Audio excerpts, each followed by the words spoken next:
சா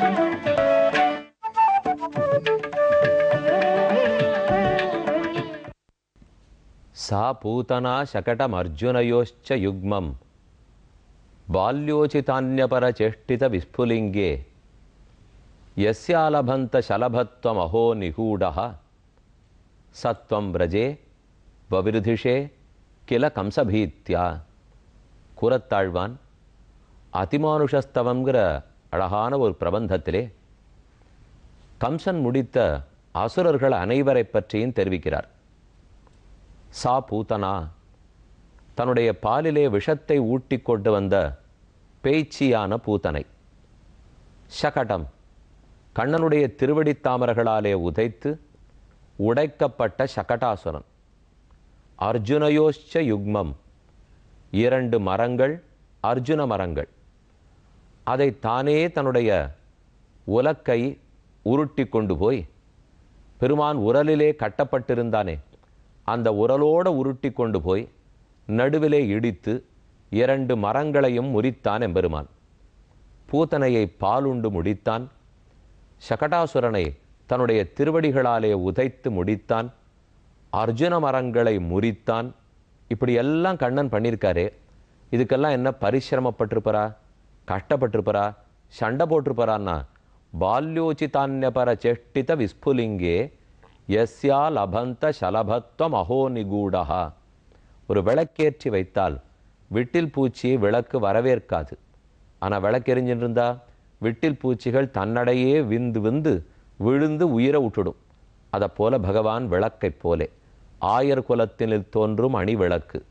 விட்டில் பூச்சிகளைப் போலத்தான் அசுரர்கள். அவர்கள் ஒத்தத்தரும் கண்ணன்கிற விளக்கெரியர்ச்சே விழுந்து விழுந்து தாங்களே உயிரை மாய்த்து கொண்டார்கள். பூதனை எப்படி முடிக்கப்பட்டாள்னு பார்த்தோம். கண்ணன் சண்டையிடவில்லை, பாலை வேகமாக இழுத்தார். இழுத்த வேகத்தில் பாலோட சேர்ந்த பிராணனும் வந்து விட்டது. அவர் அதற்குன்னு சண்டையிட்டு முயற்சித்தது கிடையாது. அதைத்தான் இங்கே சுவாமி சாதிக்கிறார். சா பூதனா சகடம் அர்ஜுனயோச்ச யுக்மம் பால்யோசித, சிறு குழந்தைக்கு தகுந்த சில விளையாட்டுகளை செய்கிறான். பெரியவனாக சண்டையிடப் போகவில்லை. கம்சன் நம்ம கொல்ல வந்தவனாச்சே, சண்டை போகணுங்கிற எண்ணம் கூட கிடையாது. அப்படி சிறு வயதிலேயே தொட்டில் பருவத்திலேயே பூதனையை முடித்தான்கிற சரித்திரம் பார்த்துட்டோம். பெரிய சரீரத்தோடைய கீழே விழுந்தாள். 12 மைல் அகலம். அங்கிருந்து அவளை எப்படி வெளியேற்றுறது, எப்படி சிதையில மூட்டுறதுங்கிறதுக்காக அவளை பகுதி பகுதியாக வெட்டி கூடையிலே கொண்டு போய் அவளுக்கு ஈமச்சடங்குகளை செய்து முடித்தார்கள். அதை கண்ட யசோதைக்கு பயம். நம்ம குழந்தைக்கு பூதம் பிடிச்சு கொடுத்தோ, பேய் பிடிச்சு கொடுத்தோ, குழந்தை அவளை கண்டு பயந்து படுத்தோங்கிறதுக்காக கொழுமோர் காட்சி கொடுத்து கோபுச்ச பிரமணம், பசுமாட்டினுடைய வாலை கண்ணன் முகத்துக்கு நேரே சுற்றி கண்ணனுக்கு இருக்கிற ஆபத்தையெல்லாம் போக்கினாள் என்று ரொம்ப ஆச்சரியமாக சாதித்தார். இதை பற்றி ஸ்ரீ பராசர பட்டர் ஒரு ஸ்லோகத்தாலே தெரிவிக்கிறார். திருவரங்கநாதன் நம்பெருமாளை சேவித்தார் பட்டர். அவனுடைய திருமார்பில் ஏதேதோ ஆபரணங்களெல்லாம் கண்களுக்கு காட்சி கொடுத்தன. திருமார்பில் நாச்சியார் எழுந்துருளி இருக்கிறாள். வனமாலை சாத்தி கொண்டிருக்கிறார். கௌஸ்துபம் சமர்ப்பித்து கொண்டிருக்கிறார். இந்த ஒன்னொன்னையும் பராசர பட்டர் சேவிக்கும் போது, இவன் பெரியவன், இவனுக்கு தகுந்தவன் யாரும் கிடையாது என்று பெருமாளுடைய பெருமையே மனசில் பட்டது. அதே சமயத்தில் பகவானுடைய திருமார்பில் வேற சில அணிகலன்கள், ஆபரணங்கள் உள்ளன.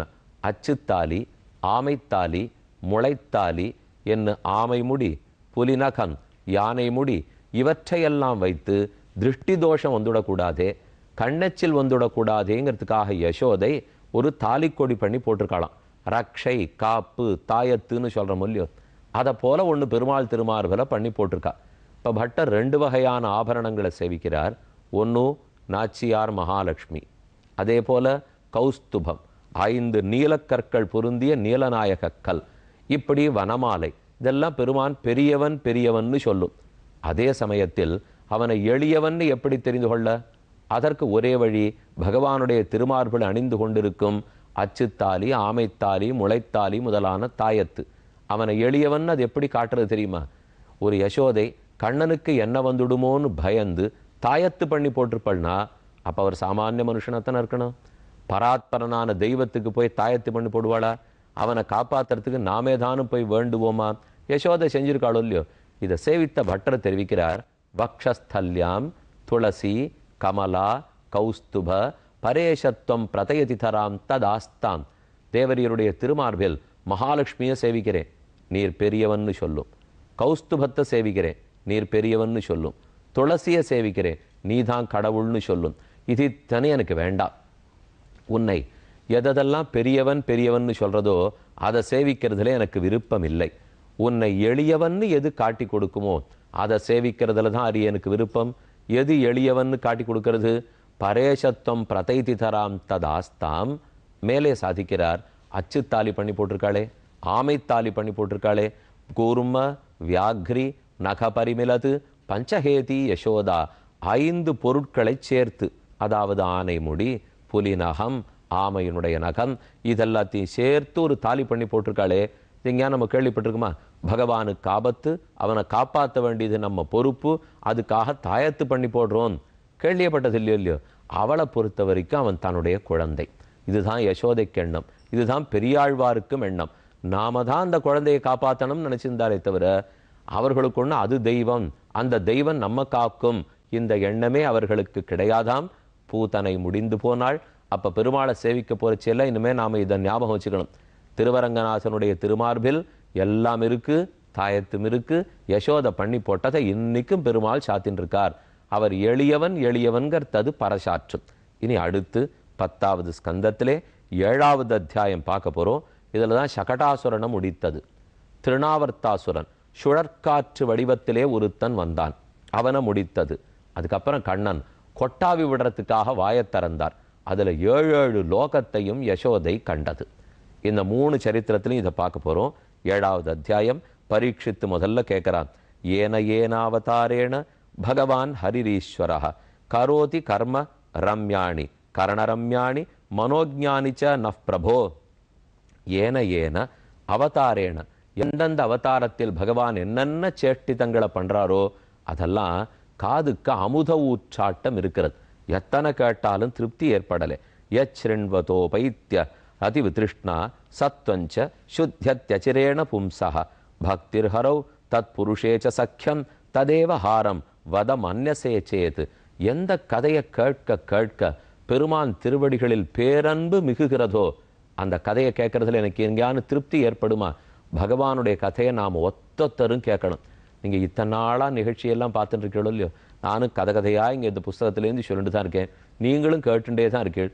எப்போவானும் போருங்கிற எண்ணம் வந்திருக்கா? இன்னும் மேலே மேலே நிறையா பேருக்கு சொல்லணும்னு தானே தோன்றது.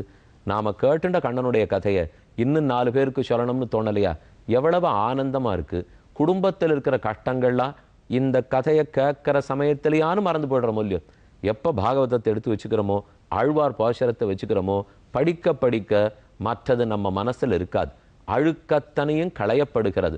எப்பேற்பட்டவன் பரீட்சித்து, சாமானியப்பட்டவரா சுகாச்சாரியர், அவர்களே இதில் ஈடுபட்டு உட்கார்ந்து விடுறாள்னால் அப்போ இந்த கதைக்கு எவ்வளவு ஏற்றம் இருக்க வேண்டும். அதை திரும்ப சொல்லும்.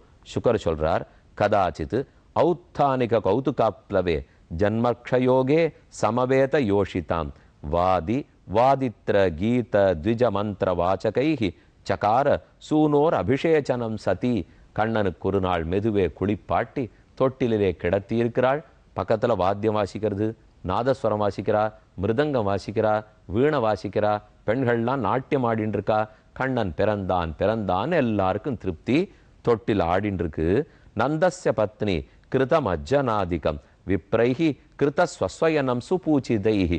அந்த ஊர்ல இருக்கிற அந்தணர்களை கூட்டு நித்தியம் கண்ணனுக்கு மங்களாசாசனம் பண்ண சொல்லுவாளாம். பல்லாண்டு பல்லாண்டு பல்லாயிரத்தாண்டு பல கோடி 100,000 மல்லாண்ட திண்டோள் மணிவண்ணா உன் சேவடி செவ்வி திருக்காப்பு அடியோமோடு நின்னோடும் பிரிவின்னி 1000 பல்லாண்டு வடிவார் நின் வலமார்பினில் வாழ்கின்ற மங்கையும் பல்லாண்டு வடிவார் சோதி வலத்துறையும் சுடர் ஆழியும் பல்லாண்டு. குழந்தைய நீ நன்னா இருக்கணும், உனக்கு திருஷ்டி தோஷம் கண்ணெச்சில் பட்டுடக்கூடாது, யார் ஆபத்தும் உனக்கு வரக்கூடாது என்று நித்தியம் ஊர்க்காரா வந்து வந்து பல்லாண்டு பாடுறா. அன்னைக்கு கஷ்டப்பட்டு கண்ணனுக்கு குளிப்பாட்டி யசோதை தொட்டிலே கிடத்தி விட்டு பால் கொடுத்து முடித்து நாம கொஞ்சம் ஆடு மாடு காரியத்தை பார்ப்போம் அப்படிங்கிறதுக்காக அன்னட போனா குழந்தை ரொம்ப பெரிய குழந்தை, உலகத்தையே உழுங்கி வயிற்றுல வைத்து ரட்சித்த குழந்தையோ இல்லையோ, அடிக்கடி கண்ணனுக்கு பசி வந்துடும். இவளானா ஆடு மாடுகளை மேய்க்க போயிடுறா. பால் வரத்தில்லை, ஒரே கோபம். ஒரு பக்கத்தில் கோபம் பொத்துன்னு வருது, இன்னொரு பக்கத்தில் அழுக பொத்துன்னு வருது. ரெண்டும் சேர்ந்து குழந்தைகள்லாம் விம்மும் பார்த்துருக்கீங்களா? என்னமோ நம்மளை வெய்யணும், நம்மளை திட்டணும்னு உள்ளூர் அதுகளுக்கெல்லாம் பொறுமும். ஆனால் வாய் பேசுறதுக்கு வராது.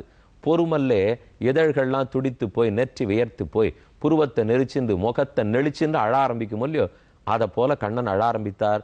பக்கத்திலே கண்ணனுக்கு காப்பாற்றுதலா இருக்கட்டும், ரக்ஷையா இருக்கட்டும்னு ஒரு வண்டி சக்கரத்தை வச்சுட்டு நகர்ந்து போயிருந்தா யசோதை. அந்த வண்டி சக்கரத்தில் சகட அசுரன் பிரவேசித்தான். இந்த இடத்துல 2 கருத்துக்கள் நிலவுகின்றன. அங்கே ஒரு வண்டி சக்கரம் இருந்தது, கண்ணன் உதைச்சார், சக்கர கீழே விழுந்துருத்து, இவ்வளவுதான்ங்கிறதும் ஒரு கருத்து இருக்கு. ஆனால் வேற சில இடங்கள்ல பார்த்தோம்னா அந்த சகடத்தில் ஒரு அசுரன் ஆவேசித்தான், கண்ணன் ஓங்கி உதைத்தார், அசுரனை கொன்று முடித்தார் என்றும் காணப்படுகிறது. ஆனால் ஆழ்வார்கள் பாசுரத்தை பார்த்தா சகடாசுரன், வண்டி சக்கர வடிவத்தில் வந்த ஒரு அசுரன். அந்த அசுரன் மெதுவா உருண்டு வரான். உருண்டு வந்து கண்ணன் பேர்ல மோதி அவனை கொன்னுடணுங்கிற எண்ணத்தோட வருகிறான். கண்ணன் தான் யாரோடையும் சண்டை போட மாட்டாரே, அவர் தனக்கு பால் வரலையேங்கிறதுக்காக கை காலை உதைக்கிறதுக்கு ஆரம்பித்தார். நாள்களோர் 4-5 திங்கள் அளவிலே கால நிமிர்த்து சகடத்தை சாடிப்போய். ஆழ்வாருடைய பாசுரம் ஒரு 4-5 மாசம் இருக்கலாம். நாள்களோர் 4-5 திங்கள் அளவிலே, திங்கள்னா மாசமோ இல்லையோ, பெரியாழ்வார் சாதிக்கிறார் கண்ணன் பறந்து ஒரு 4-5 மாசம் இருக்கலாம். மற்றொரு பாசுரம், ஈடும் வலியுடையையும் நம்பி பிறந்த 7 திங்களில் கண்ணன் பிறந்த 7வது மாசத்திலே தான் சகடாசுரனை ஒழித்தான். ஏன் இன்னொரு ஆழ்வாருக்கு 7 மாசம்னு கரெக்டா தெரியறது, இந்த ஆழ்வாருக்கு என்ன 4-5 என்னமோ சுமாரா சொல்றாருன்னா 7ன்னு சொல்லுவார். மற்ற ஆழ்வார்களுக்கு கண்ணனிடத்தில் பரிவு, ஆனா பெரியாழ்வாருக்கு பொங்கும் பரிவு. பொங்கும் பரிவாலே வில்லிபுத்தூர் பட்டர்பிரான் பெற்றான் பெரியாழ்வார் என்னும் பெயர். அவருக்கு என்ன எண்ணமா, நான் 7 மாசம்னு ரொம்ப சரியா சொல்லிட்டேன்னா சரியா 7வது மாசத்துக்கு முன்னாடி கணக்கு பண்ணிடுவான். 7 மாசத்து குழந்தை கண்ணன்னு கம்சன் கண்டுபிடிச்சிருவானோ இல்லையோ, அதுக்கு நான் இடம் கொடுக்க போறது இல்லை, 4-5 மாசம்னு சொல்லி வைக்கிறேன். அப்ப கம்சனுக்கு சந்தேகம் வந்துடும், 4 மாசமா 5 மாசமா, 4 × 5 20 மாசமா, 4 + 5 9 மாசமா, எதுன்னு தெரியாதவன் குழம்பட்டான். அவன் குழம்பி கண்டுபிடிக்கிறதுக்குள்ள எங்க கண்ணனுக்கு வயசாயிடும். அப்ப கம்சனால ஒண்ணும் பண்ண முடியாது. எவ்வளவு பாருங்க, அத்தனை கலக்கம் கண்ணனிடத்தே. நமக்கு தோணும், ஆமா 7 மாசம்னு 7 மாசம்னு சொல்லிட்டு போகக்கூடாதா? தெளிவே இந்த ஆழ்வாருக்கு இல்லவே இல்லைன்னா, அந்த தெளிவு அவருக்கு இல்லாததுனால தான் அவர் ஆழ்வாரா இருக்கார்.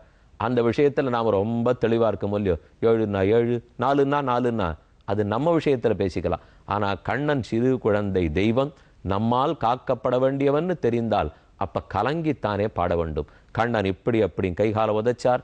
அதே சமயத்தில் சகடாசுரன் வந்தார், சகடத்தின் கால் ஓங்கி உதைச்சார். சகடம் முறிஞ்சு தடதடதராங்கிற சத்தத்தோட கீழ் விழுந்தது.